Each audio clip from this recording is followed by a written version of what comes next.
ஒரு சிறிய ஜெபத்தோட இந்த பாடத்தின் கீழே போகலாம். எங்களை அதிகமாக நேசிக்கிற எங்கள் அன்பு ஆண்டவரே, இந்த நல்ல ஓய்வு நாளுக்காக நன்றி செலுத்துக்கிறோம். நல்ல பாடங்களை எங்களுக்கு கொடுத்ததுக்காக நமக்கு நன்றி செலுத்துக்கிறோம் சாமி. இந்த பாடத்தை தேவன் நடத்தி தரும்படியாக ஆண்டவரே, இதை புரிஞ்சுக்கவும் இதை நாங்கள் டிஸ்கஸ் பண்ணுறதுக்கு எங்களுக்கு ஆவியானவரை தரும்படியாக மீட்பரம் கிறிஸ்துவின் நாமத்தில் கெஞ்சுகிறோம் நல்ல பிதாவே, ஆமென். நம்ம இந்த வாரம் பார்க்குறது மார்க்கு முதல் அதிகாரத்தில் போன வாரம் முதல் 15 வசனங்களை பார்த்தோம். இந்த வாரம் 16 45 வசனங்கள் வரைக்கும் அதில் ஒரு பாடங்கள். இதில் முதல் பேஜில் கொடுத்துருக்காங்க.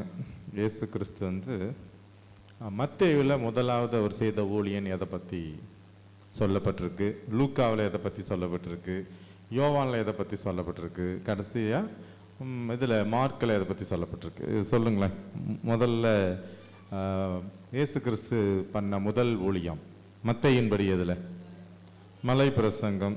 லூக்காவில் நாசரேத் ஜப ஆலயத்தில். யோவானில் எங்கே பண்ணியிருக்கிறாரு? கானா ஒரு கல்யாணம். 4வது மார்க்கில் எங்கே? கப்பர்நகூமில் ஒரு ஊரில் தான் பண்ணியிருக்காருங்கிறத நம்ம பார்க்குறோம். இயேசு கிறிஸ்து அந்த கடற்கரை ஓரமாக நடந்து போயிட்டு இருக்கும்போது 2 சகோதரர்கள், 2 பேர் ஆஃப் சகோதரர்களில் பார்க்குறாரு. ஒரு பேர் ஆஃப் சகோதரர் யார்? சீமோன் பேதுருவும் அந்திரேயாவும். இன்னொரு சகோதரர்கள் யாருங்க? யாக்கோபு யோவான். இவங்க 2 பற்றி கம்பேர் பண்ணி சொல்லுங்களேன். ஏன் வசதியில் இதில் போட்டிருக்காங்களா? அப்படி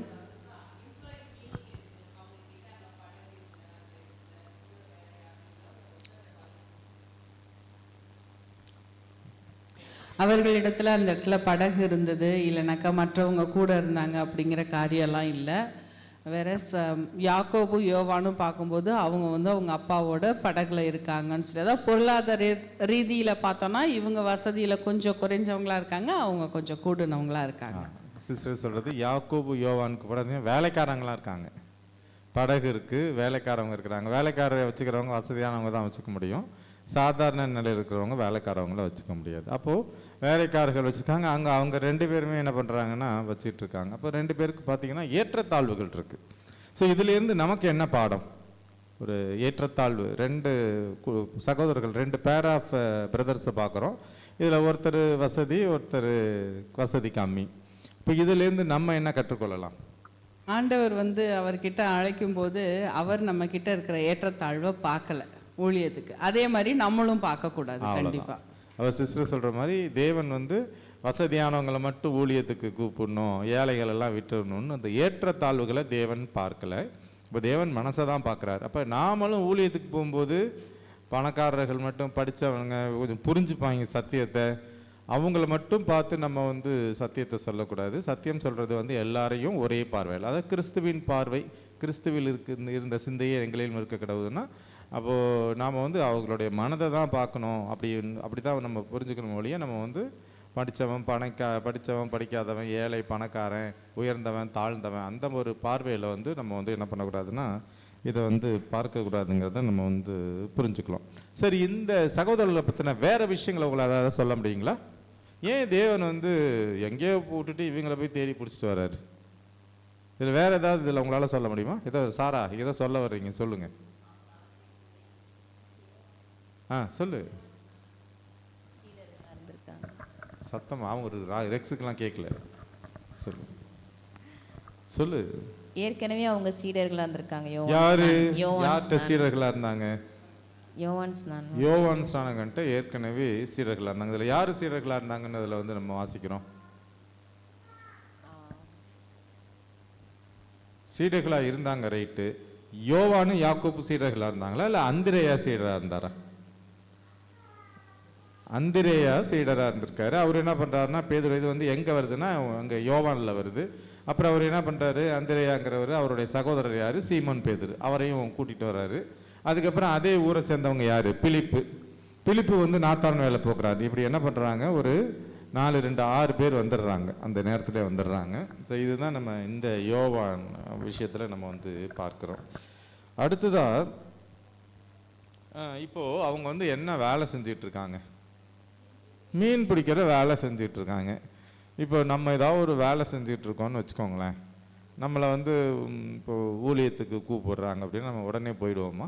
சும்மா போயிட்டு ஒரு 2 ஹவர்ஸில் வந்துடுறதுக்கு வாமா ஒரு 2 மணி நேரத்தில் போயிட்டு வந்துடலாம். அங்கே போயிட்டு வரலானாலும் இல்லை எனக்கு கொஞ்சம் வேலை இருக்குது, நான் கொஞ்சம் படிக்கணும், இல்லை நாளைக்கு நான் ஒரு டாபிக் பேசணும், அதுக்காக ரெடி பண்ணுறேன். அப்படி தான் நம்ம வந்து ஏதோ ஒரு சொல்கிறோம். அது உண்மையாகவும் இருக்கலாம், பொய்யாகவும் இருக்கலாம், ஏதோ ஒரு சாக்கு போக்கு சொல்கிறோம்.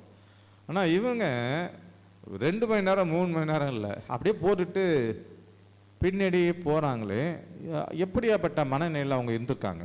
சும்மா அப்படி ஒரு மனநிலை, ஒரு ஆயத்தமான மனநிலையில் இல்லாத ஒருத்தவங்க வாங்க அப்படின்னா உடனே போயிடுவாங்களா? இதை பற்றி என்ன நீங்கள் சொல்ல வர்றீங்க? 2 பேர் யோசிச்சு பாருங்கள். அவங்க 2 பேரும் ஒரு வேலையாக இருக்கிறாங்க. அவங்களோட வீட்டில் இருக்கிற கமிட்மெண்ட் இருக்கும், வீட்டில் பணம் இருக்கும், பணம் இருக்காது, சாப்பாடு இருக்கும், சாப்பாடு இருக்காது. இந்த மீனை பிடிச்சிட்டு போய் தான் அவங்க சாப்பிட்ணும். அவங்க வந்து பிரச்சனை, பொருளாதார ரீதியாக பிரச்சனைகளை சந்திக்கணும். பொண்டாட்டி, புள்ள, குடும்பம் இது எல்லாமே இருக்குமே.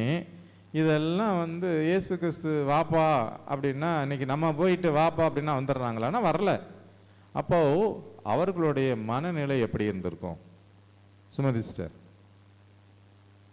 அவங்க அந்த இடத்துல வந்து அவங்க கடற்கரையில் இருக்கும்போது வலைகளை பழுது பார்த்துட்ருக்காங்க, இல்லை என்ன வேலை பார்த்துட்ருக்காங்களோ அந்த இடத்துல இருக்கும்போது அங்கே நிறைய பேர் இருந்திருப்பாங்க. ஆண்டவர் அங்கே இருக்கிற யாரையும் போய் கூப்பிடலை. கரெக்டாக அவங்கள ஃபைண்ட் அவுட் பண்ணுறாரு. அவருக்கு தெரியும், ஹீ இஸ் ஆம்னிபொட்டன்ட் இல்லையா, ஆம்னி ப்ரெசன்ட். இவங்க தான் அவருக்கான ஆடுகள்ன்றது ஆண்டவருக்கு தெரியும். அதற்கேற்ற மாதிரியான மனநிலையில் தான் அவங்களும் இருந்திருக்காங்க. அதுதான் ரொம்ப முக்கியம். இன்றைக்கும் நம்ம எல்லாரும் வர்றோம் போகிறோம், ஒவ்வொரு குடும்பத்திலேருந்து யாரை ஆண்டவர் தெரிஞ்செடுத்து கொண்டு வராரு அப்படிங்கிற ஒரு காரியம் இருக்குது இல்லையா? ஒரு குடும்பத்துலேயோ இல்லை ஒரு சபையிலையோ, இல்லை நம்ம பாஸ்டரை எடுத்துக்கலாமே, ஏதோ ஒரு பெண்டகாஸ்டில் என்னது கேத்தலிக் இதில் இருந்தால் வந்திருக்காங்க, நீங்களும் அதில் இருந்தால் வந்திருக்கிறீங்க. அவருக்கு தெரியும் எந்த ஆடு என் சத்தத்துக்கு செவி கொடுக்கும் அப்படின்ட்டு. அதற்கான அந்த மனசை ஆயத்தம் பண்ணுறதையும் அவர் பண்ணுறாரு. நம்ம வந்து ஒப்பு கொடுக்கறது தான் வேலை. நம்ம ஒரு சத்தியத்தை கேட்குறோன்னா கண்டிப்பாக அதை நம்மளோட மனசில் நம்ம அசை போடும்போது நம்ம சொல்கிறோம், அந்த இடத்துல நமக்கு தெரியல, ஒருவேளை யாக்கோபு யோவானோ அவங்க ஏற்கனவே யோவான் ஸ்நானனோட சீஷர்களா அவங்க இல்லை, அந்திரேயா இருந்திருக்காரு. அந்திரேயா வந்து அதை வந்து சீமோன் பேதுருக்கிட்ட ஷேர் பண்ணியிருந்திருக்கலாம். அவங்களுடைய பேச்சுக்களில் இந்த காரியங்கள்லாம் இருந்திருக்கலாம். அவங்க மனசளவில் வந்து கொஞ்சம் கொஞ்சமாக தயாராகிட்டே இருந்திருக்காங்க. அதே தான் யாக்கோபுக்கும் யோவானுக்கும் அந்த மனநிலையை தான் ஆண்டவர் பார்க்குறாரு. அப்போ அவங்க வந்து வாஞ்சையோடு இருந்திருக்காங்க. அவங்களுக்குள்ள ஒரு அனல் பற்றி எரிஞ்சுக்கிட்டு இருக்குது. கரெக்ட், இல்லைன்னா வர முடியாது. ஸோ அவங்கள்ட்ட அந்த வாஞ்சை இருக்குது.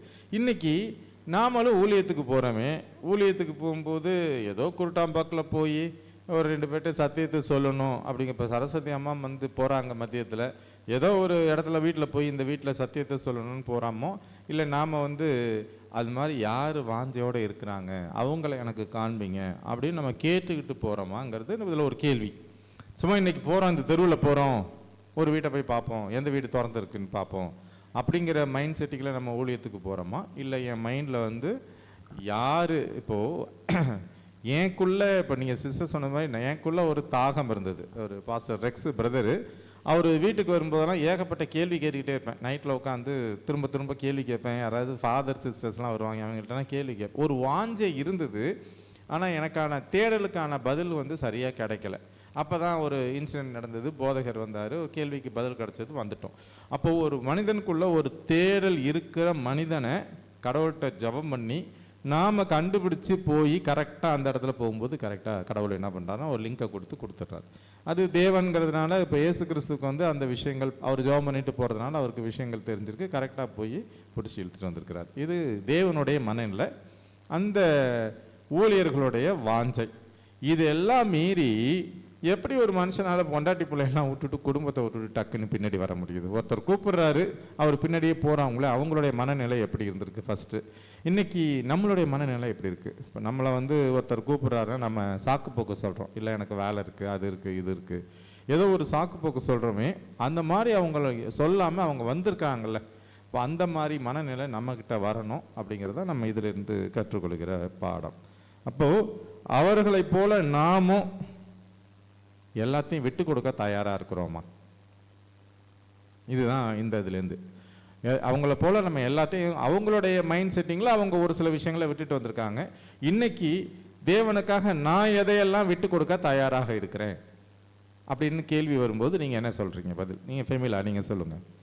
இப்போது அவங்க பார்வையில் குடும்பம் பொண்டாட்டி பிள்ளையை விட்டுட்டு ஊழியத்துக்கு வர்றாங்க. ஆனால் இன்றைக்கு நான் தேவனுக்காக எதையெல்லாம் விட்டு கொடுக்க தயாராக இருக்கிறேன், எதை தயாராக இருக்கணும் அந்த மாதிரி மைண்ட் செட்டிங் சொல்லுங்க. தேவனுக்காக நம்ம முழுசாக நம்ம எதை சீசர்கள் பண்ண அதே விஷயந்தான் நமக்கும். அவங்கள நம்ம ஃபாலோ பண்ணணும். சீசர்கள் எப்படி எல்லாத்தையும் விட்டுட்டு போனாங்களோ அதே மாதிரி தான், அந்த மைண்ட் செட்டோட தான் நம்ம எப்பயும் இருக்கணும். நம்ம என்னென்ன விட்டு கொடுத்துருக்கோம் அப்படின்னு சொல்லி நம்ம கேட்டோம்னா, இப்போ சனிக்கிழமை இப்போ நம்ம ஆலயத்து வரவங்களுக்கு அநேக பேருக்கு லீவு கிடைக்காது. இருந்தாலும் அந்த இடத்துல அதுக்காக அவங்க பிரயாசப்பட்டு தங்களுடைய முதலாளிகள்கிட்ட போய் கேட்குறதா இருக்கட்டும், நிறைய விஷயங்கள் இருக்குது. அவங்க எந்தளவு அவங்க ஸ்ட்ரகிள் நிறைய இருக்கும், சொல்லவே முடியாது. அந்தளவு வேலையே போகிற சுச்சுவேஷன் இருக்கும், குடும்பத்தை பார்க்கணும், அநேக மனசில் போராட்டங்கள் நிறைய இருக்கும். அது ஃபஸ்ட்டு வேலை. இன்னொன்று முக்கியமாக நம்ம குடும்பத்தில் பார்த்தோம்னா, எங்கள் குடும்பத்தெல்லாம் பார்த்தோம்னா அப்படியே ஒரு ஃபஸ்ட்டு ஸ்டார்டிங் இது பண்ணும்போது ஒதுக்கியே வச்சுட்டாங்க, அப்படி தான் சொல்லணும். ஒரு விரோதியை பார்க்குற மாதிரி பார்ப்பாங்க. அதெல்லாம் நம்ம தாங்கிக்கிறதுக்கு மனசு வேணும். மற்றவங்க பேசுகிற அந்த பேச்சை நம்ம சகிக்கிறது, எல்லா விஷயங்களும் இருக்குது. நம்ம சொல்லிகிட்டே போகலாம். எல்லா விஷயத்தையும் நம்ம விட்டு கொடுக்க நம்ம தயாராக இருக்கணும். அதான் அவர்களுக்குன்னு ஒரு விட்டு கொடுத்தல் இருந்தது. அதே போல் இந்த ஆலயத்தில் இருக்கிறவங்க நிறைய பேர் அழைக்கப்பட்டவர்கள் வந்திருக்கிறோம். அப்போ நம்ம அழைக்கப்பட்டவர்களும் நமக்குன்னு ஒரு சில விஷயங்களை தியாகம் பண்ணிட்டு தான் ஆலயத்துக்கு வர வேண்டியதாக இருக்குது. அது பொருளாதார ரீதியாக இருக்கலாம், இல்லை உறவு ரீதியாக இருக்கலாம், இல்லை படிப்பாக இருக்கலாம், இல்லை ஒரு வேலை செய்கிறதா இருக்கலாம். இதுபோல் குடும்பங்கள், உறவுகள், நட்புகள், இது எல்லாத்தையும் விட்டுட்டு அவர்கள்ட்ட ஒரு மன வருத்தத்தோடு தான் நம்ம என்ன பண்ண வேண்டியதாக இருக்குது. அவங்க ரெண்டு பேருக்குள்ளே ஏதோ ஒரு வகையில் கஷ்டங்கள், வேலை செய்கிற இடத்துல ஒரு பிரச்சனை இருக்கலாம், படிக்கிற இடத்துல ஒரு பிரச்சனை இருக்கலாம். இது மாதிரி நிறைய விஷயங்களை காம்ப்ரமைஸ் பண்ணிட்டு தான் நாமளும் வரணும். அதுக்கு அவங்க எப்படி ஆயத்தமாக இருந்தாங்களோ அதே போல் நாம் ஆயத்தமாக இருக்கணும். அப்போது என் பின்னே வாருங்கள் அப்படின்னு தேவன் அழைக்கும் பொழுது அவர்கள் எதையெல்லாம் விட்டுவிட்டு வந்தார்களோ அதே போல் நாமும் என்ன பண்ணணும், விட்டுட்டு வரணுங்கிறத நம்ம முதல்ல புரிஞ்சுக்கணும். இதை மற்றவங்கள்ட்ட என்ன பண்ணணும், நாம் வந்துட்டோம், மற்றவங்கள்ட்ட இதை சொல்லி புரிய வைக்கணும், இந்த விஷயத்த சொல்லி புரிய வைக்கணுங்கிறத நம்ம முதல் பாடம். ரெண்டாவது டாபிக் பார்த்தீங்கன்னா மறக்க முடியாத ஆராதனை. இதில் ஒரே ஒரு காரியம் அதில் என்னன்னா, ஆமாம் நீங்கள் இப்போ சொன்னது ரொம்ப கரெக்டு. நம்ம வந்துட்டோம், அதை நம்ம மற்றவங்கள்ட்ட சொல்லி வர வைக்கணும். ஆனால் மற்றவங்கள்ட்ட சொல்லி வர வைக்கும்போது அவங்களோட பார்வையில் நம்ம என்ன சாக்ரிஃபைஸ் பண்ணியிருக்கோம் அப்படின்ற காரியம் தெரியும். அதாவது நம்மளை பூஸ்ட் பண்ணுறதுக்காக இல்லை, புரியுதா? இந்த காரியங்கள்லாம் இல்லை, இதெல்லாம் எனக்கு ஒரு முக்கியமாகவே படலை, ஆண்டவரை பின்பற்றும் போதுன்னு சொல்லிட்டு வர்றோம். அதை அவங்க பார்த்து அதுக்கப்புறம் தான் அவங்க மனசில் ஆவியானவர் பேசுவார். நம்ம பேசும்போது சரின்ட்டு அந்த சத்தியத்தை ஏற்றுக்கிறதுக்கு அவங்க வருவாங்க. அப்போ எவ்வளோ பெரிய காரியமாக இருந்தாலும் அதை விட்டு கொடுக்க முதல்ல நம்ம ஆயத்தமாக இருக்கோமா அப்படிங்கிறதையும் பார்க்கணும். கொஞ்சம் கொஞ்சமாக தான் விட வைக்கிறார் ஆண்டவர், மொத்தமாக விட்டுட்டு நம்ம யாரையுமே வர வைக்கல. அன்னைக்கு யாக்கோபு யோவான் வந்த மாதிரி இன்னைக்கு யாராவது வராங்களா? அப்படியே எல்லாத்தையும் விட்டுட்டு. ஆனால் அந்த மாதிரி வந்தவங்களையும் நாம் பார்க்குறோம். ஒரு சத்தியத்தை கேட்டு எல்லாத்தையும் விட்டுட்டு வந்த சில மிஷினரிமார்களை பார்க்குறோம். அவங்க எவ்வளோ தூரம் உண்மையும் உத்தமமாக கடைசி வரைக்கும் ஊழியம் பண்ணாங்கன்னு பார்க்குறோம். அந்த மாதிரி தெரிந்து கொள்ளப்பட்ட ஆடுகளும் இருக்காங்க. ஆனாலும் அவங்களுடைய சத்துக்கு ஏற்ற மாதிரி ஆண்டவர் கொஞ்சம் கொஞ்சமாக மற்ற காரியங்கள்லேருந்து விடுவிச்சு அவர்கிட்ட கொண்டு போய் சேர்க்குறாரு. அதை நம்ம சொல்கிறத விட நம்ம சொல்லணும். ஆனால் நம்ம வாழ்கிற வாழ்க்கையின் மூலமாகவும் அவங்க வரணும். ஓ, இதெல்லாம் இவங்க சாக்ரிஃபைஸ் பண்ணியிருக்காங்க, இத்தனை விஷயங்களை விட்டுருக்காங்களே அப்படின்னு சொல்லிட்டு இது நம்ம கற்றுக்கிட்டோம். தேவனுக்கென்று எல்லா விஷயங்களையும் நம்ம என்ன பண்ணணும், தேவன் மேலே நம்ம முழு பலத்தோடு முழு ஆத்மாவோடு நம்ம அன்பு செலுத்துகிறோம். என்ன பண்ண முடியும், என்ன பண்ணணும், தேவனுக்கென்று எல்லா காரியங்களையும் நம்ம விட்டுட்டு வரக்கூடிய மனப்போக்கத்துக்குள்ளே வரணும் அப்படிங்கிறத நம்ம இந்த ஞாயிற்றுக்கிழமை பாடத்தில் படிக்கிறோம். அடுத்தது இரண்டாவது பாடத்துக்குள்ளே வரோம். மறக்க முடியாத ஆராதனை. இயேசு கிறிஸ்து ஒரு ஓய்வு நாளில் ஒரு ஜப ஆலயத்தில் போய் பிரசங்கம் பண்ணுறாரு. இந்த ஜப ஆலயத்தில் நடக்கிற விஷயங்களை குறித்து வினோதினி அவர்கள் இப்பொழுது நம்மிடையே பகிர்ந்து கொள்வார்கள்.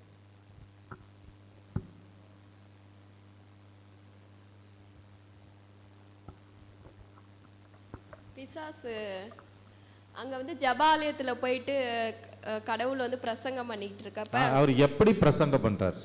அதிகாரத்தோடு இது பிரசங்கம் பண்ணுவாரு. அங்க இருக்கிறவங்க எல்லாருமே சுத்தி இருக்கவங்கன்னா இவ்வளவு அதிகாரத்தோட பண்றாரு அப்படின்னு எல்லாருமே ஆச்சரியப்படுறாங்க. அந்த இடத்துல பிசாசு அவர் வந்து நீங்க எதுக்கு இங்க வந்தீங்க, இங்க கெடுக்க வந்துறீங்களா அப்படின்னு கேட்குறப்ப போதும் அப்படின்னு சொல்லி அதட்டுறாரு பிசாசையும். அப்பயும் ஜனங்க சுத்தி இருக்கிறவங்க ரொம்ப ஆச்சரியத்தோட என்ன பிசாசே அதட்டுறாரு இவர் யாருங்கிற மாதிரி ஒரு ஆச்சரியத்தோட ஜனங்க அங்க இருக்கிறவங்க தான் கூடி இருக்கிறவங்கலாம் பேசியிருப்பாங்க. ஜபாலயம் இந்த கப்பர்நகம்ல இதே மாதிரி சம்பவம் தான் நடந்தது அன்னைய நாள்ல. சரிங்க. இப்போ அந்த இடத்துல பார்த்தீங்கன்னா அசுத்த ஆவி பிடிச்ச ஒரு மனிதன் உட்காந்துருக்கான். இதில் எனக்கு ஒரே ஒரு கேள்வி. இந்த இப்போ நம்ம பைபிளில் தான் பார்க்கிறோம் அசுத்த ஆவி பிடிச்ச மனுஷன் சொல்லிட்டு. அப்போ இந்த நாளில் யாராவது அசுத்த ஆவி பிடிச்ச மனுஷனை ஏதாவது பார்க்குறோமா? நீங்கள் ஏதாவது உங்களுடைய என்ன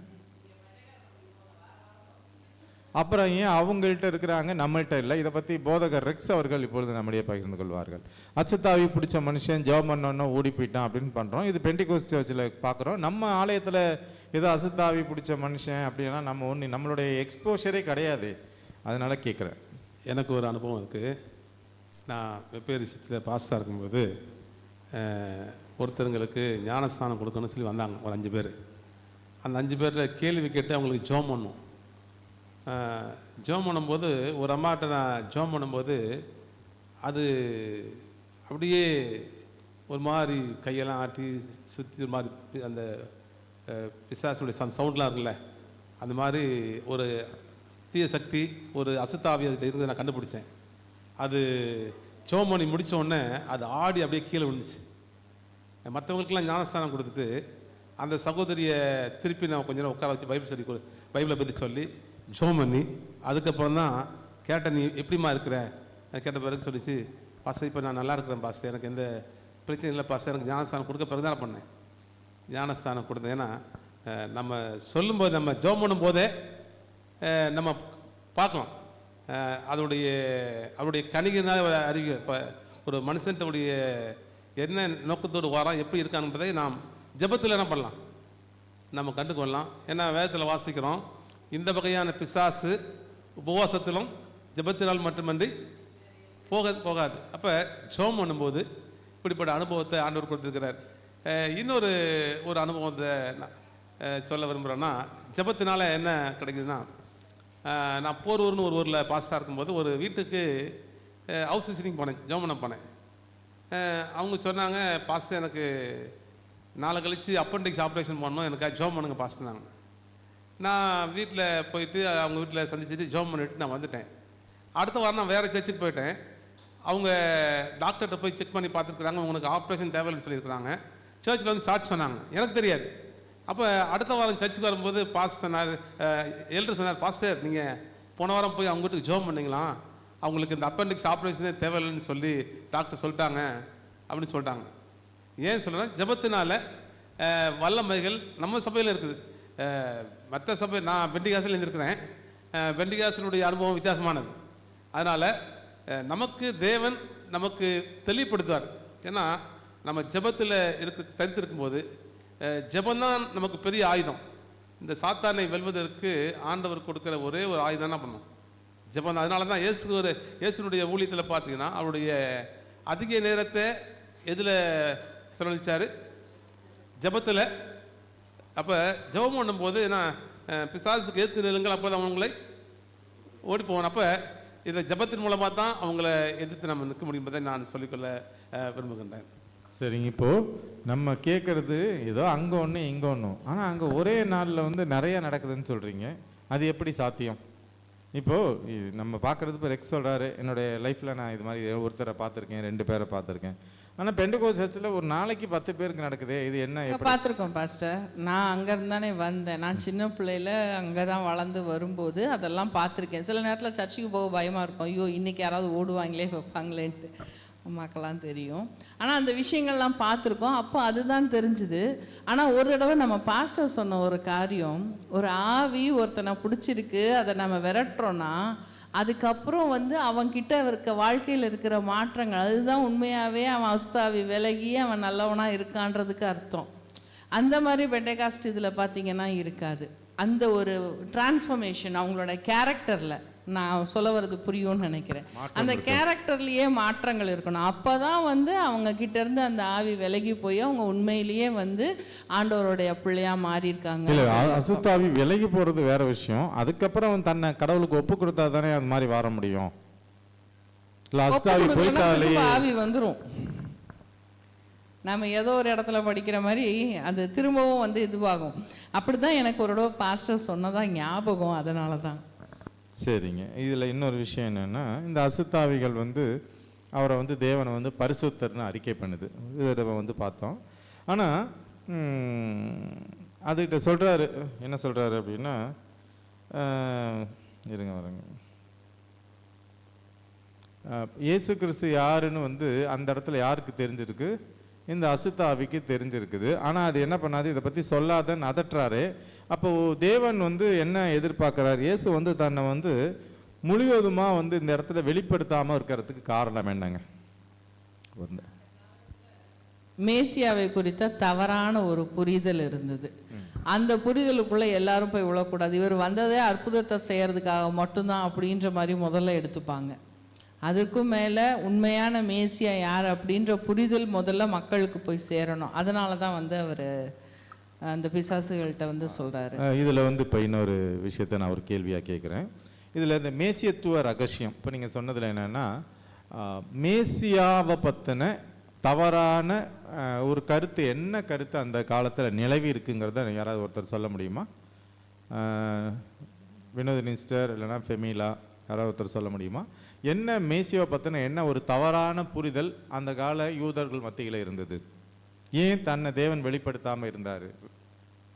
இப்போ பொதுவாக அந்த நாளில் வந்து யூதர்கள் யாருக்கு கீழே அடிமையாக இருந்தாங்க? ரோமர்கள் கீழே அடிமையாக இருந்தாங்க. அப்போது அந்த யூதர்களுடைய எதிர்பார்ப்பு என்னவா இருந்தது அப்படின்னா, மேசியா வந்து ராஜாவாக வருவார், தன்னை வந்து தங்களை வந்து அவரை வந்து ஒரு வட்டத்துக்குள்ளே சுருக்குறாங்க, எங்களுக்கான தேவன், அவ்வளோதான். இன்னும் அவங்க அப்படி தான் யோசிக்கிறாங்க, இவர் எங்களுக்கான தேவன், இவர் வந்து அண்ட சராசரத்துக்கும் தேவன் அல்ல.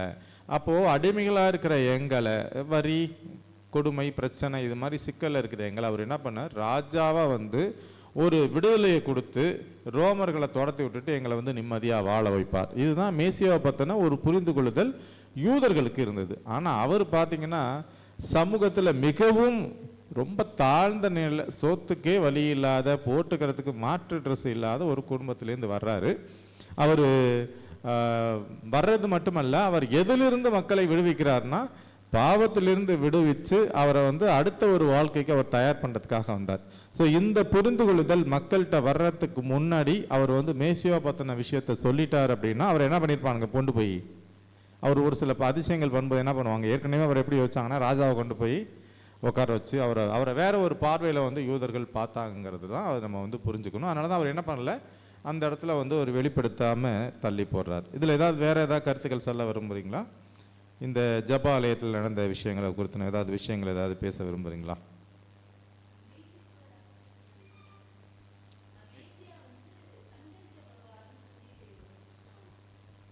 தானியேல்ல வருது, சொல்லுங்க. மேசியா வந்து சங்கரிக்கப்படுவார் அப்படின்னு சொல்லிட்டு, அப்போ ஏசப்பா வந்ததே வந்து மக்களை வந்து பாவத்திலேருந்து விடுதலையாக்கணும், அதுக்கு அவரும் மரணிக்கணும். ஸோ அந்த விஷயங்கள்லாம் வந்து தடைப்படும். அவங்க வந்து முன்னாடியே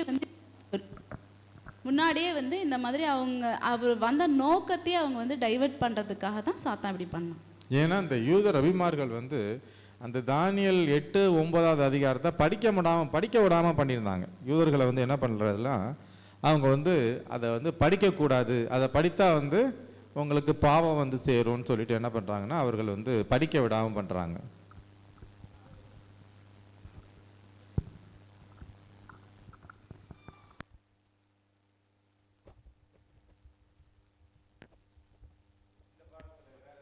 உங்களுடைய கருத்துக்கள் ஏதாவது சொல்ல விரும்புறீங்களா? ஆன் பண்ணுங்க. கேள்வி கேட்டிருக்காங்க. அந்த கேள்வி, மற்றவர்களுக்கு நாம் சாட்சி பகர முயலும் போது தற்கால சத்தியம் பற்றி நாம் நம்புகிற அனைத்தையும் சொல்லாமல் இருப்பது எப்போது விவேகமாக இருக்கும்? ரொம்ப முக்கியமான கேள்வி இது, நமக்கான கேள்வி. இது முக்கியமான கேள்வி. நான் பேசுறது கேட்குதுங்களா இப்போ மைக்கில்? இது முக்கியமான கேள்வினா என்னென்னா, இப்போ நிறைய இடத்துல பார்த்தோம்னா நம்மளுடைய நம்மளுடைய ஐடென்டிட்டியை வந்து நம்ம மறைக்கிறோம். மெயினான என்ன ஐடென்டிட்டி?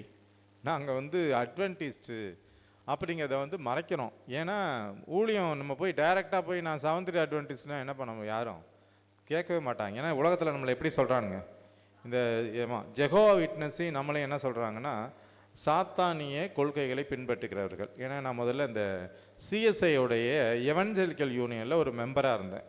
அதில் ஒரு புக்கு வரும் மாதம் ஒரு புக்கு வந்து அந்த EU அது படிக்கிற காலத்தில் அந்த EUவில் வந்து ப்ரேயர் மீட்டிங்லாம் அட்டன் பண்ணுறதுனால அதில் மெம்பராக இருந்தேன். அப்போ அந்த புக்கு வரும், அதில் வந்து அப்படியே எழுதியே இருக்கிறானுங்க, அந்த ஜெகோவா விட்னஸும் சாத்தானுடைய கொள்கைகளை பின்பற்றுகிற செவன்த் அட்வென்டிஸ்ட் அப்படின்ட்டு. இந்த 2 பேரும் என்ன சொல்கிறாங்கன்னா சாத்தான் சபை அப்படியே வந்து சொல்கிறாங்க. அப்போ நம்ம போய் ஒருத்தட்ட போய் நான் செவன்த் அட்வென்டிஸ்ட்னு என்ன பண்ணுவாங்க, வீட்டை விட்டு வெளியே போ அப்படின்வானுங்க, கதவை சாத்திடுவாங்க. அப்போது ஒரு சில இடத்துல நம்மளுடைய ஐடென்டிட்டியை மறைச்சி தான் என்ன பண்ண வேண்டியதாக இருக்குது, சத்தியத்தை சொல்ல வேண்டியதாக இருக்குது. இதை பற்றி நம்ம தான் பொய்யே சொல்லக்கூடாதுன்னு நினைக்கிறோமே, நம்ம எப்படி இப்படி போயிட்டு நான் அட்வென்டிஸ்ட்டுங்கிறது ஐடென்டிட்டி எப்படி மறைக்கிறேன், இதை பற்றி சொல்லுங்கள். அப்போ நம்ம ஐடென்டிட்டின்றது செவன்த் டே அட்வென்டிஸ்ட் தானா, கிறிஸ்தவன் இல்லையா, ஆண்டவரை பின்பற்றுகள். ஏன் அந்த பிராண்டுக்குள்ளே போய் சிக்கணுன்றதான் என் கேள்வி. இட்ஸ் அ பிராண்ட் நேம், பிராண்டாகவே போகக்கூடாது. நான் கிறிஸ்தவள், கிறிஸ்து எனக்குள்ளே இருக்காரு, உண்மையான சத்தியத்தை தெரிஞ்சுக்கிட்டேன், நான் அந்த சத்தியத்தை சொல்கிறேன். ஆமாம், நான் 7ஆம் நாள் அட்வென்டிஸ்ட் சபைக்கு நான் போகிறேன், நான் இல்லைங்களே, ஏன்னா அங்கே உண்மையான சத்தியம் இருக்குது. ஆனால் நான் ஏன் செவன்த் டே அட்வென்டிஸ்ட்ன்ற பிராண்ட் நேமோட போகணும்? ஆண்டவர் எந்த இடத்துல அங்கே போய் எப்படி சொல்லியிருக்காரு? ஒரு நல்ல உண்மையான கிறிஸ்தவர்கள் உண்மையான ஓய்வு நாளில் உண்மையான விதத்தில் ஆண்டவர் சொல்லியிருக்க மாதிரி ஆசிரிக்கிறோம், அதனால நம்ம அப்படி போகிறோம். உண்மையாக பிரதர், செவன்த் டே அட்வென்டிஸ்ட்னு போனீங்கன்னா பால்லே ஆஃப் பண்ணிவிடுவாங்க, அதுதான் உண்மை, சொல்லக்கூடாது. இல்லைங்க, இப்போ நம்ம போய் ஈஸியாக ஊழியம் பண்ண போகிறது யார்கிட்டன்னா, ஒரு ஹிந்து மக்களுக்கு நடுவில் போய் நம்மளால் ஊழியம் பண்ண முடியல. நம்ம போய் பொதுவாக பண்ணுறது என்னென்னா, வேறு கிறிஸ்தவ சபையிலேருந்து ஆளை கொண்டு வரதுக்கு தான் நம்ம வந்து ஜென்ரலாக எல்லாருடைய பார்வையும் அப்படி தானே பண்ணுறோம். அப்போது நான் வந்து உண்மையான சத்தியத்தில் இருக்கிறேன்னு உங்களுக்கும் எனக்கும் தெரியும். அவங்கள்ட்ட போய் அதை சொன்னோன்னு வச்சுக்கோங்களேன், அப்போ நீ என்ன இயேசு கிறிஸ்துவை கும்பிட்றியோ அதே இயேசு கிறிஸ்துவை தான் நானும் கும்பிட்றேன். ஏன்னா என்கிட்ட வந்து ஒரு செவன்த் டேக்காரர் ஒரு 20 வருஷம் 25 வருஷத்துக்கு முன்னாடி வந்து பேசினார், அண்ணே நீங்கள் என்ன இயேசு கிறிஸ்துவை கும்பிட்றீங்களோ அதே தான் நானும் கும்பிட்றேன், இதில் என்ன புதுசாக வந்து சொல்ல வர்றீங்க, அப்படி தான் சொன்னோம். அப்போ நான் உண்மையான சத்தியத்தில் இருக்கிறேன்றதை போய் அவங்களுக்கு சொல்ல முடியல. இப்போ ஓய்வு நாள் நீங்கள் யார் தூக்கிட்டு உலகத்தில் இப்போ யார் வந்து உங்களுக்கு எல்லாருமே சண்டே வர்ஷிப் தான். ஒரே ஒருத்தருங்க வந்து சாட்டர்டே வர்ஷிப் பண்ணுறது ஜூஸுக்கு அடுத்தது நாம் தான் பண்ணுறோம். அப்போ நீங்கள் போயிட்டு ஓய்வு நாள்னு பேசினாலும் நீங்கள் யாருன்னா உங்களுக்கு தெரியும், நீங்கள் செவன்த் டே அட்வென்டிஸ்ட்னு தெரிய போகுது. அந்த ஓய்வு நாளுங்கிற விஷயத்தை நம்ம என்ன பண்ண முடியல, கடைசியாக தான் கொண்டுட்டு போக முடியுது. முதல்ல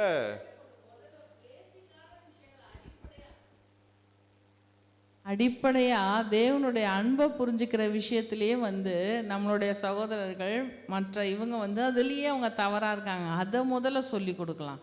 அதில் அவங்க ஸ்ட்ராங்கானால் தான் அவங்களால ஓய்வு நாளை ஏற்றுக்கவே முடியும். அதுதான் இங்கே போட்டிருக்க கேள்வி. நமக்கு சத்தியான உடனே நேராக கொண்டு போய் என்ன பண்ணுறோன்னா ஓய்வு நாளை போட்டுடுறோம், ஓய்வு நாளை போட்ட உடனே நம்மளை அவங்க ஆஃப் பண்ணிடுறாங்க. அப்போ முதல்ல நம்ம போய் சொல்ல வேண்டியது தேவனுடைய குணத்தை, தேவனுடைய கேரக்டர், அவருடைய அன்பை, அவர் பேசியிருக்க ஓமைகள் மூலமாக நம்ம வந்து முதல்ல அவங்கள்ட்ட கொண்டுட்டு போயிட்டு அதை பற்றின ஒரு நல்ல புரிதல் ஏற்பட்ட உடனே அதுக்கப்புறம் நம்ம ப்ராஃபஸி கொண்டு வந்து அதுக்கப்புறம் தான் என்ன பண்ண வரணும்னா நம்ம ஓய்வு நாளுக்குள்ளே கொண்டு வர வேண்டியதாக இருக்கிறதுங்கிறது தான் நம்ம இதில் இருந்து. அதனால தான் அவர் என்ன பண்ணுறாருன்னா, நம்ம ஊழியத்தில் நம்ம ஒரு சில விஷயங்களை மறைத்து தான் எந்த நேரத்தில் எதை பேசணும் பேசக்கூடாது அப்படிங்கிறத மறைத்து நம்ம வந்து என்ன பண்ண வேண்டியதாக இருக்குதுன்னா ஊழியத்தை செய்ய வேண்டியதாக இருக்குது. இதுதான் இது 2வது பாடத்தில் நம்ம வந்து பார்க்குறோம்.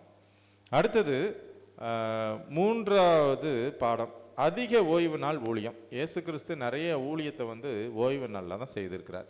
இதை பற்றின ஒரு பப்ளிக்கில் ஒரு கேள்வியே இருக்குது கிறிஸ்தவர்கள் மத்தியில். இயேசு கிறிஸ்து ஓய்வு நாளுங்கிறீங்களே, அன்னைக்கு தானே அவர் அதிகமாக ஊழியத்தை செய்தார், ஊழியம் தான் செய்யணும். ஆனால் அவங்களுடைய புரிந்துகொள் எழுதுன்னா ஓய்வு நாள்னால் நீங்கள் வீட்டில் ஆலயத்துக்கு போகிறத நிறுத்திக்கணும்.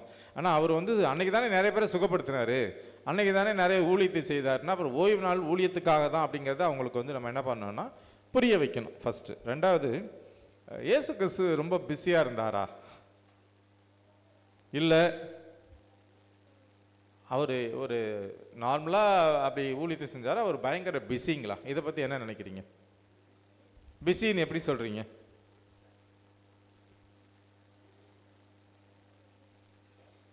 அவரோட இதெல்லாம் பார்க்கும்போது பார்த்தீங்கன்னா அவர் எங்கேயுமே அவர் தனியாகவே இல்லை. அவரை சுற்றி சுற்றி அவர் எங்கே போனாலும் மக்கள் கூட்டம் வந்துட்டே இருந்தது, குணப்படுத்த சொல்லி கேட்டுகிட்டே இருந்தாங்க. அதுக்கும் மேலே அவரோட கூட இருந்தவங்க மற்றவங்க அவரோட குணம் பெற்றவங்கெல்லாம் சரியாகி போயிடுறாங்க. கூட இருந்த சீஷர்கள் ஒரு கட்டத்தில் டயர்டாயிடுறாங்க, எல்லாம் தூங்குறாங்க. ஆனால் இவர் என்ன பண்ணுறாரு, அப்பையும் பார்த்தீங்கன்னா தூக்கத்தை ரொம்ப குறைவாக்கி கொண்டு போய் ஜெபம் பண்ணுறதுல நேரம் செலவு பண்ணுறாரு. மற்ற நேரத்தில் ஃபுல்லாக வந்து அவர் ஊழியம் தான் பண்ணுறாரு. Busy man, busiest man in the world. அவரோட காலத்தில் அவராக மாத்திரம்தான் இருந்திருப்பார். சிஸ்டர் சொல்கிறாங்கல்ல, பிஸியஸ்ட் மேன். காலையில் போய் பிரசங்கம் பண்ணுறாரு, இவங்க வந்திருக்காருன்னு தெரிஞ்சாலே அந்த பகுதியில் இருக்கிறவங்க எல்லாம் கும்பல் கும்பலாக கொண்டு வந்து என்ன பண்ணுறாங்க, நோயாளிகளை போடுறாங்க. காசு வாங்கிக்கிட்டு பார்க்குற நமக்கே போதும்பா அப்படின்னு 2 மணி 2:30 ஆச்சா, பசிக்குதுமா, டோக்கனை நிறுத்து, டாக்டர் கேட்டால் இல்லைன்னு சொல்லிவிடு, நான் கிளம்புறேன். ஸோ இதுதான் ப்ராக்டிக்கலாகவே செய்கிற விஷயம். டயர்டாக இருக்குது, என்னால் முடியல, 4 மணி ஆச்சு இன்னும் சாப்பிடல, டயபெட்டிக் நான் போகணும், ஓபியெல்லாம் வர வேணாம், ஏமா இந்த நேரத்தில் வர்றீங்க அப்படிலாம் வந்து கேள்வி கேட்குறோம். காசு கொடுக்குறானுங்க. ஆனால் அங்கே பார்த்தீங்கன்னா அவர்கிட்ட கொண்டு வந்து எப்படியாப்பட்ட ஆட்களை கொண்டு வந்து போடுறாங்க. ஏன்னா அங்கே கொண்டு வந்து அந்த காலத்துலலாம் இன்னும் சுத்தபத்தமாக வந்திருப்பாங்க. இப்போ அதாவது சென்ட்டு கிண்டு அடிச்சுட்டு டீசெண்டாக ட்ரெஸ் போட்டு விட்றாங்க. எல்லாம் நாற்றம் எடுத்து தொழுநோயாளி. ஸோ இந்த மாதிரி ஆட்களை கொண்டு வந்து போடும்போது ஒரு அந்த காலத்தில் தொழுநோயாளியை அந்த தெருவுக்குள்ளே வரக்கூடாது. அப்படி இருக்கிற ஒரு நேரத்தில் அவர் தொட்டு சுகத்தை கொடுக்கிறார் அப்படிங்கிற விஷயத்தெல்லாம் நம்ம என்ன பண்ணுறோன்னா வாசிக்கும் பொழுது, அப்போது அவருடைய ஊழியம் எந்த அளவுக்கு இருந்திருக்கு. இப்போ நம்மளாலே ஒரு பாஸ்டர் சொல்லுவார், சார் நான் எனக்கு அந்த பக்கம் போவேன், வழக்கமாக ஒரு பிச்சை எடுப்பார், காலெல்லாம் ஒரே டயபிட்டிஸ்னால ஒரே அழுகி போய் புண்ணாக இருக்குது அப்படின்ட்டு பேசுவார். அவர் ஃபோனில் சொல்லும்போதே எனக்கு ஒரு மாதிரி இருக்கும், பாஸ்டர் அதாவது அவருக்கு ஏதாவது பண்ண முடியுமா, நம்மளால் கால் அழுகி இருக்கிறவங்களுக்கு நம்ம என்ன பண்ண முடியும். ஸோ இந்த மாதிரி ஒரு மனப்பக்குவம் இன்றைக்கி நம்மள்கிட்ட இருக்கா. நாம் வந்து எந்த மாதிரி ஆளுகளை பார்த்து ஊழியம் செய்யணும்னு நினைக்கிறோம். இயேசு கிறிஸ்து பார்த்திங்கன்னா அந்த ஒன்றும் இல்லைங்க, போன மாதம் ஒரு கேம்புக்கு போனோம் புதுக்கோட்டைக்கு, நானும் ஜாடின்னு போனோம். புதுக்கோட்டை சர்ச்சில் வந்து அந்த கேம்ப் அரேஞ்ச் பண்ணியிருந்தாங்க. புதுக்கோட்டை அந்த ஊருக்கு போகிறதுக்கு முன்னாடி நரிக்குறவர்கள் கேம்ப்பு, ஒரு 100 பேஷண்ட் வந்திருக்காங்கன்னு வச்சுக்கோங்களேன். உட்கார முடியல பக்கத்தில், எப்படி இருக்குன்னு பாருங்கள். ஆனால் ஆள்லாம் பார்த்தா நம்மளோட அழகாக இருக்காங்க, சகப்பாக இருக்கிறாங்க, எல்லாம் பண்ணுறாங்க. ஆனால் செம்ம ஸ்மெல்லு, பயங்கர ஸ்மெல்லு, குளிக்கவே மாட்டாங்க போல். ஸோ அப்போது அவங்கள தொட்டு பார்க்கறது அந்த இயேசு கிறிஸ்துவோட அந்த மைண்ட் செட்டிங்கோட தான் நம்ம பார்க்குறோம்னு வச்சுக்கோங்க. இருந்தாலும் மனசுக்குள்ளே என்னடா அவங்க குளிக்காமல் இருக்கிறானுங்க, ஒரே நாற்று அடிக்குது அப்படிங்கிற ஒரு மனசு வந்து நமக்கு மனசில் தோணுதே. அப்போ அந்த காலத்தில் இந்த தொழுநோயாளிகள், இந்த முரட்டுவாதக்காரன்னா என்ன, இந்த ஸ்ட்ரோக் வந்து படுக்கையாக கிடக்குறானுங்க, இவங்கெல்லாம் எந்த ஒரு மைண்ட் செட்டிங்கில் எப்படி இருந்திருப்பாங்க, அவங்களுடைய அப்பியரன்ஸ் எப்படி இருந்திருக்கு. தேவன் போய் அவங்களெல்லாம் தொட்டு சுகப்படுத்துறாருன்னா அவருடைய இன்வால்மெண்ட் எந்த அளவுக்கு இருந்திருக்கு. அது இல்லாமல் மத்தியத்திலேருந்து அந்த பொழுது சாஞ்சு இருட்டுற வரைக்கும் இந்த ஊழியத்தை தொடர்ந்து செஞ்சுக்கிட்டே இருக்கிறார். வர்றவங்கெல்லாம் சுகப்படுத்திக்கிட்டே இருக்கணும்னா எவ்வளோ பெரிய விஷயம். ஒவ்வொருத்தருக்கும் ஜெபம் பண்ணணும், கையை வைக்கணும், சுகத்தை கொடுக்கணும்.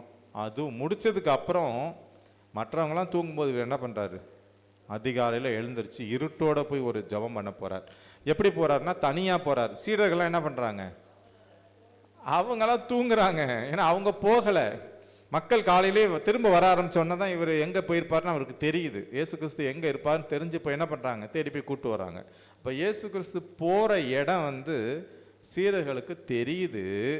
ஆனாலும் இவர்கள் அவர் கூட போய் ஜெபம் பண்ணாமல் என்ன பண்ணுறாங்க, காலையில் எழுந்திரிச்சு இன்றைக்கி நம்ம பிள்ளைங்க எப்படி பண்ணுது, காலையில் எழுந்திரிச்சு ஜெபம் பண்ணணும்னு தெரிஞ்சாலும் என்ன பண்ணுதுங்க, தூங்கிட்டு இருக்குது. அதே போல தான்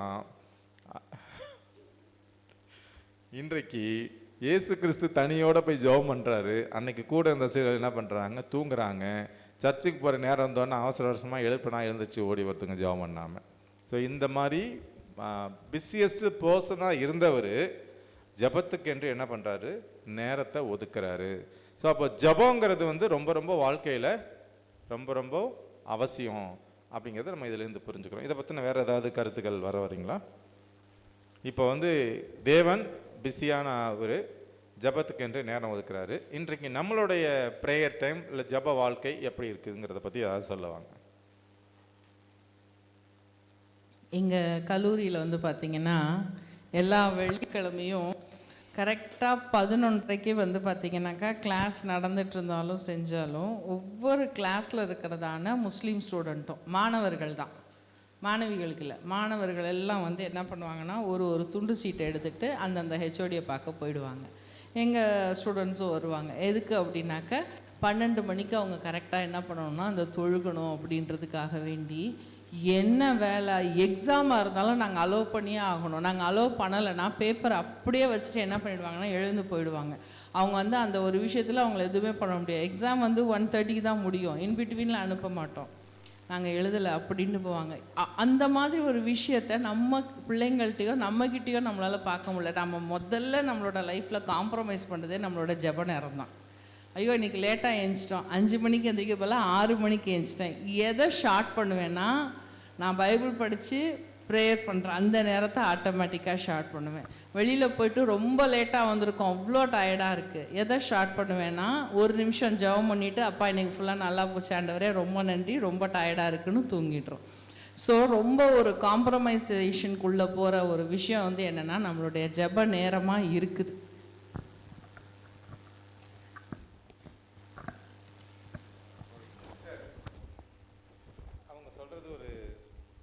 சரியான கருத்து. அப்போ நம்ம வந்து ஜெப நேரம் மட்டும் இல்லை, எல்லாம் கடவுளுடைய விஷயத்தில் எல்லாத்துலேயுமே நம்ம என்ன பண்ணி ஈஸியாக காம்ப்ரமைஸ் பண்ணி போயிட்டுருக்கோம். மற்ற விஷயங்களுக்குலாம் இயேசு கிறிஸ்து ஒரு ஜெப வீரராக இருந்தாருங்கிறத நம்ம அடுத்த பாடத்தில் பார்க்குறோம். இப்போ இயேசு கிறிஸ்து ஒரு ஜெப வீரர். ஆனால் இன்றைக்கு நம்மளுடைய வாழ்க்கையில் பார்த்திங்கன்னா நம்ம காம்ப்ரமைஸ் பண்ணுற ஒரே ஒரு விஷயம் லேட் ஆச்சா. அதாவது இன்னும் சொல்லப்போனால் எனக்கு சமையல் வேலை பெருசாக தெரியுது, எனக்கு ஒரு வேலை பெருசாக தெரியுது. அப்போது அந்த நேரத்தில் பார்த்தீங்கன்னா நேரத்தில் மார்னிங் ஜபத்தையே மறந்துடுறோம். பண்ணணும், காலையில் இருந்துச்சுன்னா ஜபம் பண்ணணும், நீங்கள் 7:30 மணிக்கு பண்ணுவோம், கரெக்டாக 7:15 7:30க்கு பண்ணணும்னு எல்லோரும் பிளான் பண்ணி உட்காரணும்னு நினைக்கிறோம். அந்த நேரத்தில் அது நான் தாளிக்க வச்சுருக்கிறேன், இல்லை நான் அவன் தூங்கிட்டு இருக்கான், நான் போய் குளிச்சுக்கிட்டு இருக்கேன். இல்லை நான் இல்லை இப்போ நான் சாரா ரோஸை மட்டும் சொல்லலை, என்னையும் சொல்கிறேன் பிள்ளைகளையும் சொல்கிறேன். நீ உன்னை மட்டும் நினச்சிக்க வேணாம். அப்போது ஜென்ரலாக என்ன பண்ணுறோன்னா மறந்துடுறோம். ஃபஸ்ட்டு இல்லை நான் முடிச்சிடுறேன். முதல்ல நம்ம வந்து அந்த ஜப வேலையை முதல்ல மறந்துடுறோம். அப்புறம் வந்து சாப்பாடு வந்ததுக்கப்புறம் சரி பசிக்குது சாப்பிட்டுட்டு ஜபம் பண்ணுவோம் அப்படின்றோம். அப்புறம் சாப்பிட்றதுக்கு முன்னாடி ஜபம் பண்ணுறோங்கிறோம். அப்படியே ஜபம் நேரம் ஒரு 15-20 நிமிஷத்துலேருந்து என்ன ஆகுதுன்னா 2 நிமிடமாக குறைகிறது. அப்போது நம்ம வந்து சிஸ்டர் சொன்ன மாதிரி ஜெப நேரத்தை தான் மற்ற எல்லா விஷயங்களை விட நம்ம வந்து காம்ப்ரமைஸ் பண்ணிக்கிறோம். அந்த டைமையும் குறைச்சிக்கணும், ரொம்ப குறைச்சிக்கணும். ஒரு சில டைமில் மறந்துடுறோம், சரி இன்னைக்கு நைட்டு பண்ணிக்கலாம் ஃபேமிலி ப்ரேயர். ஸோ இது வந்து எங்களுடைய வாழ்க்கையில் மட்டுமல்ல எல்லாருடைய வாழ்க்கையில இருக்கும். நீ ஏதோ கருத்து சொல்ல வர சொல்லு, அடுத்து ரெக்ஸ் பேசு. அதாவது நம்ம ஃபேமிலி ப்ரேயர்னா மட்டும் ஒருத்தர் மட்டும் இது பண்ண முடியாது. அதில் அந்த ஐக்கியம் வேணும், எல்லாருக்குமே அந்த கோஆப்ரேஷன் ஒன்று. இந்த டைம் ப்ரேயர் பண்ணணும்னு எல்லாருமே நினைக்கணும், எல்லாரும் சேர்ந்து வந்து உட்காரணும். அப்பதான் வந்து எல்லாரும் சேர்ந்து பண்ண முடியும். அதே கருத்து தான் நானும் சொன்னேன், எல்லாரும் சேர்ந்து வந்து ஜெபம் பண்ணணும் அப்படிங்கிறதா. அதோ எந்த வேலையானாலும் ஒரு பர்டிகுலர் டைம் வச்சுக்கிறோம். 7 மணிக்கு குடும்ப ஜெபமா, 7:30 மணிக்கு குடும்ப ஜெபமா, இல்லை 6:30 மணிக்கு குடும்ப ஜெபமானா எந்த வேலையாக இருந்தாலும் அதை அப்படியே போட்டுட்டு அந்த நேரத்தில் வந்து இருக்கணும். இதில் பிள்ளைங்களுடைய ஒத்துழைப்பு வந்து ரொம்ப ரொம்ப முக்கியம். நம்ம அந்த நேரத்தில் எழுந்திருக்கும் போது தான் இதுங்க வந்து இப்போ நான் பிரைசன்ட்ட சொல்லுவேன், பர்சனல் ப்ரேயர் பண்ணுப்பான்னா தேவன் நீ என்னப்பா சொல்ல வர்ற அப்படின்னு காதை கொடுக்கும் போதே அவன் ஆமன்னு சொல்லிட்டு வந்துடுறோம். ஸோ இன்றைக்கி நிறைய பிள்ளைகளுடைய நிலைமை வந்து தேவன் வந்து கேட்கறதுக்கு முன்னாடி இவங்க முடிச்சிடுறாங்க. ஸோ இந்த மாதிரி வந்து ஜெபம் பண்ணாமல் ஜெபனை குடும்பத்துக்குன்னு ஒரு டைம் கரெக்டாக அந்த டைம் ஒதுக்கி எந்த வேலை எப்படி இருந்தாலும் அந்த நேரத்தில் குடும்ப ஜெபம் பண்ணுறதை நம்ம எல்லாரும் வழக்கமாக்கி கொண்டு வரணும். ஏன்னா நம்மளுடைய ஆண்டவராக இயேசு கிறிஸ்து ஜெப வீரராக இருந்திருக்கிறாருங்கிறத நம்ம வாசிக்கிறோம். டெக்ஸ் உங்களுடைய கருத்து. ஃபேமிலியாக இருக்கிறது, குடும்பமாக இருக்கிறது ஒத்து ஒழுங்காக ஜெபம் பண்ண முடியல. நான் பார்த்துட்டேன் எல்லா இடத்துலையுமே. ஆனால் நாங்கள் படிக்கிற காலத்தில் ரோவர்கிட்ட 500-600 பேர் படிக்கும்போது காலையில் 5 மணிக்கு ஏந்திரிச்சோடனே ப்ரேயர், பாட்டு, ஜெபம். 5 to 6 குளிச்சுட்டு ரெடியாக இருக்கணும். 6 மணிக்கு ப்ரேயரு, பாட்டு, பைபிள் ரீடிங். ஐயா இப்போ நீங்கள் சொல்கிற வர்றது கரெக்டு. ஹாஸ்டலில் இருந்த வரைக்கும் எல்லாருமே அப்படி தான். நானும் இப்போ ஒரு 16 வருஷம் ஹாஸ்டல். அப்போது ஹாஸ்டலில் இருக்கும்போது எல்லாமே அந்த மணிப்படி நடக்குது. நமக்கு கமிட்மெண்ட் இல்லை. நான் சமைக்க போகிறதில்ல, ஒவ்வொரு வேலையும் நான் செய்ய போகிறதில்ல. அப்போது என்ன பண்ணுறோன்னா 5 மணிக்கு கரெக்டாக எழுந்துருன்னு பெல் அடிக்கிறாங்க, எழுந்திருக்கிறோம். 5:15 பல்லு தேய்ச்சிட்டு வந்து 5:15 to 5:30 ப்ரேயர் பண்ணுறோம். அப்புறம் கரெக்டாக 7:30 மணிக்கு பூசைக்கு போகிறோம். இது மாதிரி ஃபிக்ஸடாக இருக்கும் அது. ஆனால் குடும்ப வாழ்க்கை அப்படி இல்லை. குடும்ப வாழ்க்கையில் நம்ம படுக்கிறது ஒவ்வொருத்தரும் இப்போ ஐயா இருக்கிறீங்க, காலேஜ் முடிச்சுட்டு சீக்கிரம் வர்றீங்க, படுத்துருப்பேன். எங்களுக்கெல்லாம் டைமிங்கே கிடையாது. எப்போ ஃபோன் அடிப்பான்னு தெரியாது, எத்தனை மணிக்கு வருவோன்னு தெரியாது. ஸோ இந்த மாதிரி இருக்கிறதுனால எப்படி எது இருந்தாலும் 7:30 மணியா 7:15 ஒரு ஃபிக்ஸட் டைம் வச்சுக்கிட்டா அந்த நேரத்தில் எல்லாரும் அந்த இடத்துக்கு வரணுங்கிறத ஒரு ரூலாக வச்சுக்கணுங்கிறது தான் நம்மளுடைய வேண்டுகோள். உங்களுக்கு வேலையை வச்சுக்கிட்டு டைம் இல்லைங்கிறீங்க, கரெக்டு. வேலையே இல்லாமல் டைம் இல்லாமல் நிறைய பேர் ஃபோனை வச்சுக்கிட்டு அவசரப்படுறாங்க. நைட்டு 12-1 மணி வரலைக்கும். இதுக்கெல்லாம் என்ன சொல்கிறது? அதனால் நீங்கள் சொல்கிறதெல்லாம் கரெக்டு தான். ஆனால் ஒரு 500 பேர் இருக்கிற இடத்துல எத்தனை ஜெபம் தெரியுங்களா? 5 மணிக்கு ஜெபம், 6 மணிக்கு ஜெபம், 7:30 மணிக்கு ஜெபம். 7:30 மணிக்கு பிறகு என்னன்னாக்கா இது சாப்பிட்றதுக்கு முன்னாடி ஜெபம். எல்லாத்துக்கும் சாப்பாடு போட்ட பிறகு தான் எழுந்திரிச்சு ப்ரேயர் பண்ணிட்டு தான் சாப்பிட்ணும். சாப்பிட்ட பிறகு ஜெபம். அடுத்தது மத்தியானம் ஜெபம், சாயந்தரம் 6 மணிக்கு ஜெபம், 7:30 மணிக்கு ஜெபம், திரும்ப தூங்க போகும்போது 9 மணிக்கு ஜெபம். ஒரு ஜெபம் கூட தடங்கள் இல்லாமல் போகுது. ஆனால் ஒருத்தராக இருக்கும்போது, 2 பேராக இருக்கும்போது, குடும்பத்தில் இருக்கும்போது, பிள்ளைங்க கூட இருக்கும்போது, மற்றவங்க கூட இருக்கும்போது ஜெபம் பண்ணுறதுக்கு கொஞ்சமும் நேரமும் கிடைக்க மாட்டேங்குது, பண்ணவும் முடியல. ஐயா, இதுக்கு என்ன பண்ணணும்னா குடும்பத்துக்குன்னு ஒரு சட்டத்திட்டத்தை முதல்ல வரையறுக்கணும். இப்போ நீங்கள் ஹாஸ்டலில் சொல்கிறீங்க, ஹாஸ்டலில் சட்டத்திட்டங்கள் இருக்குது. அந்த சட்டத்திட்டத்தை யாராலையும் மீற முடியாது. வார்டனாலையும் மீற முடியாது, ஸ்டூடெண்ட்ஸாலையும் மீற முடியாது. ஆனால் இங்கே வீட்டில் சட்டத்திட்டம் கிடையவே கிடையாது. ஒவ்வொருத்தரும் ஒவ்வொரு நேரத்தில் எழுந்திருக்கிறோம், ஒவ்வொருத்தரும் ஒவ்வொரு நேரத்தில் தூங்குகிறோம். ஸோ அந்த மாதிரி இருக்கக்கூடாது. அதனால் ஒரு சட்டத்திட்டம் 5:30க்கு கம்பல்சரி எழுந்திரிச்சு ஆகணுங்கிற ஒரு ரூல் முதல்ல வந்தால் தான் நீங்கள் சொல்கிறத நம்ம ஃபாலோ பண்ண முடியும். 5:30 மணிக்கு எழுந்திருக்கீங்க, இல்லை 5 மணிக்கு எழுந்திருக்கீங்கன்னா இத்தனை மணிக்கு உட்காந்தே ஆகணும் அப்படிங்கிற ஒரு ரூலை கொண்டுட்டு வரணும். அந்த ரூலுக்கு எல்லாரும் மதிக்கணும். இப்போ குடும்பத்துக்கும் சட்டத்திட்டம் வரணுங்கிறது தான் நம்மளுடைய விருப்பம். அதெல்லாம் உடச்சி போட்டுருவாங்க. குடும்ப சட்டத்திட்டம் இல்லைங்க, நீங்கள் வச்சிங்கன்னு போட்டுருவாங்க. ஆமாம், இப்போ குடும்பத்துக்குன்னு ஒரு ரூல்ஸ் இருக்கணும். ரெக்ஸு, உங்கள் கருத்தை சொல்ல வாங்க. அம்மையார் என்ன சொல்கிறாங்கன்னா, நிறைய ஒரு சில கருத்து சொல்கிறாங்க. Without prayer we cannot maintain a Christian walk. முதல்ல ஜெபம் இல்லாமல் கிறிஸ்தவ நடக்கையை பாதுகாக்க முடியாது. All who would be efficient workers must give much time to prayer.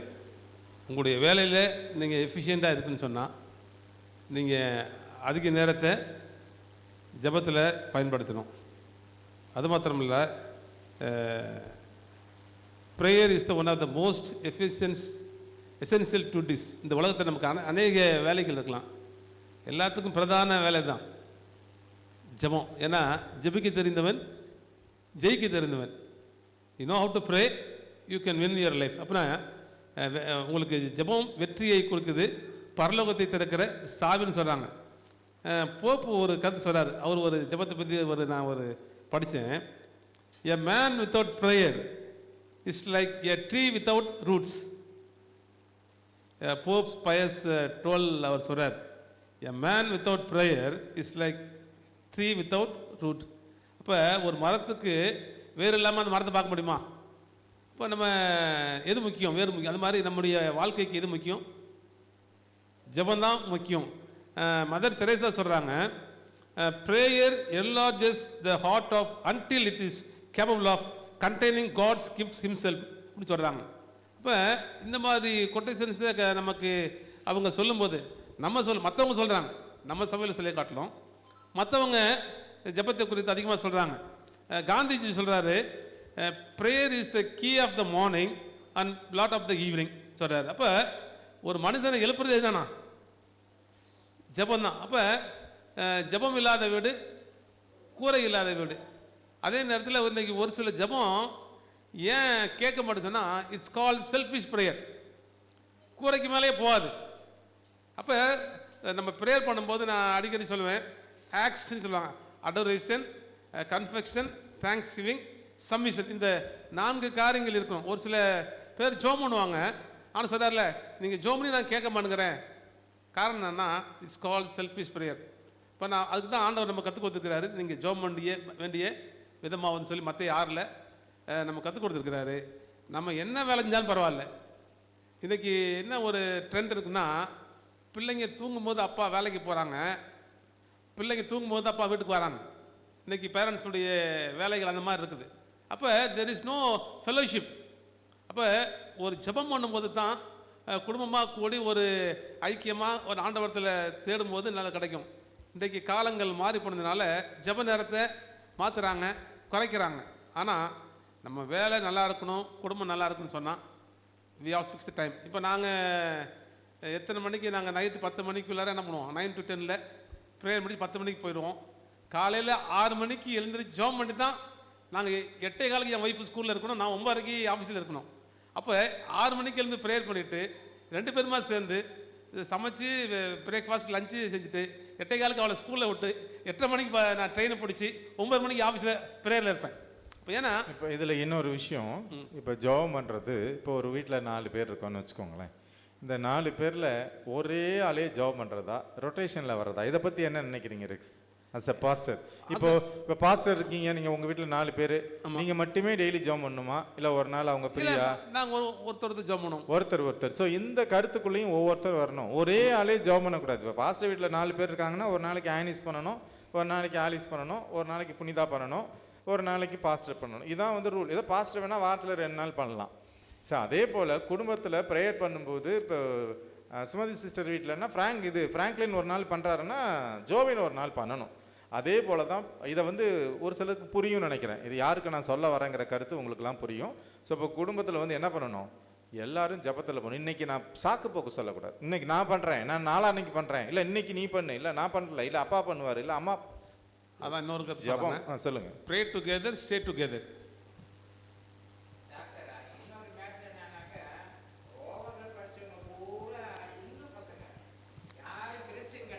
எல்லாமே இந்து பிள்ளைங்க.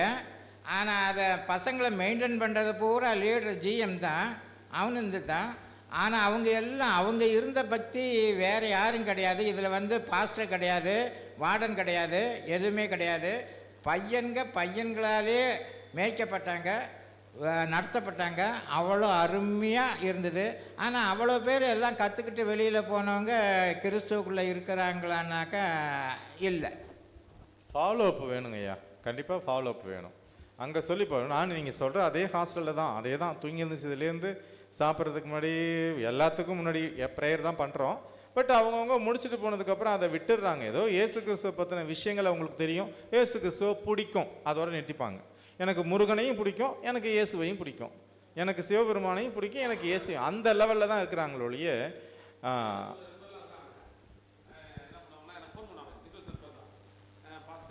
ஃபோன் பண்ணி எனக்கு ஜோம் பண்ணுங்க பாஸ்டுவேன். குடியாட்டில் என் கூட படித்த பசங்க தான், நம்ம இந்து பசங்க, அட்வென்டிஸ் பாஸ்டர் படித்தவங்க.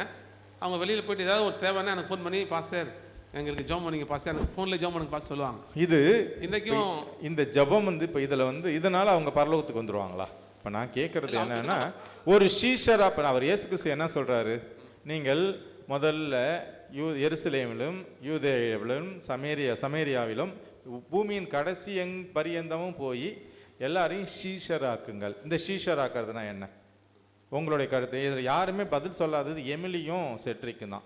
இந்த ஷீஷராக்குதல்னா எமிலியும் செட்ரிக்கும். ஷீஷர்னா முதல்ல என்னன்னு சொல்லலாம். சீசர்னா அது சொல்லிட்டுங்களா? Caesar is call loving person, அன்பான ஒரு மனுஷன். சரி. செல்ஃப் சாக்ரிஃபைஸ், ஓகே, கருத்தியாகம் பண்ணுகிறவன், இஸ் சோல் வின்னர். இது 3 தான் சீசர். அப்போ இயேசு கிறிஸ்துவோடைய குணத்தை பெற்றுக்கொண்டு அவருடைய ஊழியத்தை எடுத்து செய்கிறது தான் ஷீஷர். இப்போது நாம் என்ன சொல்கிறோம், இப்போ நிறைய பேர் ரெக்ஸ் சொல்கிறதே பார்த்தீங்கன்னா, எனக்கு 2 பேர் ஃபோன் அடித்து என்னுடைய ஃப்ரெண்ட்ஸு எனக்காக ஜெபம் பண்ணுங்கன்னா அவங்க உலக தேவைக்காக கேட்குறாங்க. பாஸ்டர் ஜெபம் பண்ணால் எனக்கு ஒரு நல்லது நடக்கும். அப்போ உலக ஆசீர்வாதங்களை பெற்றுக்கொள்வது ஷீஷர் இல்லை. ஷீஷருங்கிறது நான் வந்து 100 பேருக்கு சத்தியத்தை சொல்கிறேன், நான் 1000 பேருக்கு சத்தியத்தை சொல்கிறேங்கிறது ஷீஷர் இல்லை. முதல்ல நம்ம என்ன பண்ணணும்னா, ஐயாவுக்கு சொல்ல வர்றதுன்னா தனியால் ஊழியம். போன தடவை நம்ம பார்த்ததே மெயினாக 1 to 1 தான் ஒரு மனுஷனை சத்தியத்துக்குள்ளே கொண்டு வரது. எதுனா 1 to 1 தனியால் ஊழியம் தான் ஒரு மனுஷனை சத்தியத்துக்குள்ளே கொண்டு வரும். அப்போ நம்ம வந்து சீஷராக்கணும்னா தனியால் ஊழியத்தை பண்ணணும். நான் மொத்தமாக 1000 பேருக்கு சத்தியம் சொன்னேன், நான் 100 பேருக்கு சொன்னேன், நான் ஒரு பிரசங்கம் பண்ணுறேன். ஒரு பிரசங்கத்தை விட வல்லமையானது தனியால் ஊழியங்கிறத நம்ம இதுலேருந்து புரிச்சுக்கலாம். சரிங்க, அடுத்தது வேற முடிச்சிருவோம், அவ்வளோதான். வேற ஏதாவது இதில் கேள்விகள் இருக்குங்களா? இதில் ஒரே ஒரு கேள்வி மட்டும் கேட்டிருக்காங்க, அந்த கேள்வியை வாசிக்கிறேன். இதுக்கு வந்து செட்ரிக் பதில் சொல்லுவாங்க. நம்முடைய நோக்கங்கள் எவ்வளவு நல்லவையாக இருந்தாலும் சுவிசேஷம் பரவுவதற்கு தடையாக இருக்கிற விஷயங்களை செய்யாதபடி நாம் எவ்வாறு கவனமாக இருக்கலாம்? ஏன் வந்து நோக்கம் வந்து என்னது?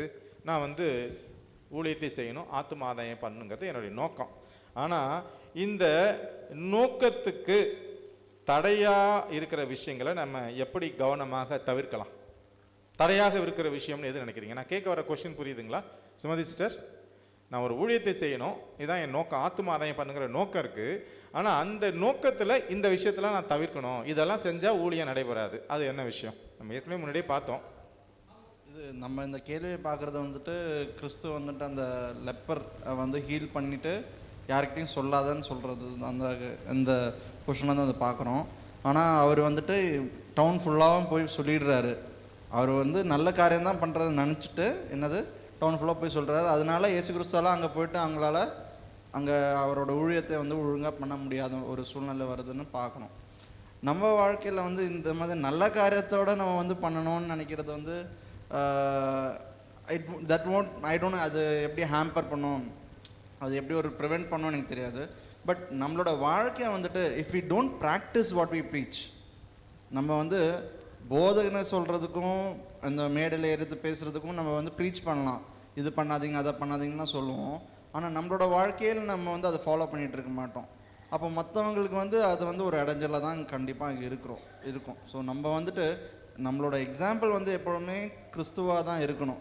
இயேசு கிறிஸ்து தான் எக்ஸாம்பிளாக இருக்கணும், அவர் தான் நம்மளோட ரோல் மாடலாக இருக்கணும். அவரை மாதிரி நம்மளோட வாழ்க்கை இருந்ததுன்னா கண்டிப்பாக நம்ம வந்துட்டு இந்த சுவிசேஷத்தை வந்துட்டு பரவறதுக்கு நம்ம வந்து ஒரு இடைஞ்சலாக இருக்க மாட்டோம்னு நான் நம்புகிறேன். செட்ரிக்கோடைய கருத்து என்ன அப்படின்னா, இப்போ ரோல் மாடல் ஒரு ஆளுக்கு கிறிஸ்து தான். இப்போ நான் ஒரு விஷயத்தை பிரசங்கம் பண்ணுறேன்னா அந்த விஷயத்தை நான் முதல்ல செய்யக்கூடாது. இதுதான் நம்ம காந்திஜியோடைய வாழ்க்கையில் ஒரு எக்ஸாம்பிளை வந்து பார்க்கலான்னா ஒரு புக்கில் படித்தது. ஒரு அம்மா பக்கத்தில் இருக்கிற அம்மா போய் அவர் காந்திகிட்ட போய் கேட்குறாரு, இந்த பையன் ரொம்ப ஸ்வீட் சாப்பிட்டுக்கிட்டே இருக்கிறான், கொஞ்சம் ஸ்வீட் சாப்பிடாதீங்கன்னு கொஞ்சம் அட்வைஸ் பண்ணுங்க அப்படின்னு சொல்லியிருக்கிறாங்க. அவர் போயிட்டு நீ அடுத்த வாரம் திங்கட்கிழமை வாமா அப்படின்னு சொல்கிறாரு. சரின்ட்டு அந்த அம்மாவும் அடுத்த வாரம் திங்கட்கிழமை வர்றாங்க. அவர் வந்து அவங்கள பார்த்து அந்த பையனை பார்த்து சொல்கிறாருப்பா, ஸ்வீட்டில் ரொம்ப சாப்பிடாதப்பா, நல்லது இல்லைப்பாங்கிறாரு. அந்த அம்மா சொல்கிறாங்க, இதை முன்னாடியே சொல்லியிருக்க வேண்டியதானே, ஏன் ஒரு வாரம் கழிச்சு? இல்லை, நானே அவ்வளோ ஸ்வீட் சாப்பிட்டுக்கிட்டு இருந்தேன். அப்போ ஒரு அட்வைஸ் பண்ணுறதுக்கு ஒரு தகுதி ஒன்று வேணும். என்ன பண்ணணும், அந்த தகுதி வந்து வரணும். அப்போ நான் பிரசங்கம் பண்ணுறதை நான் முதல்ல ஃபாலோ பண்ணுங்கிறது அவருடைய கருத்து. ஃபஸ்ட்டு நீங்கள் என்னவோ சொல்ல வந்தீங்களே, சொல்லுங்கள் சிஸ்டர்.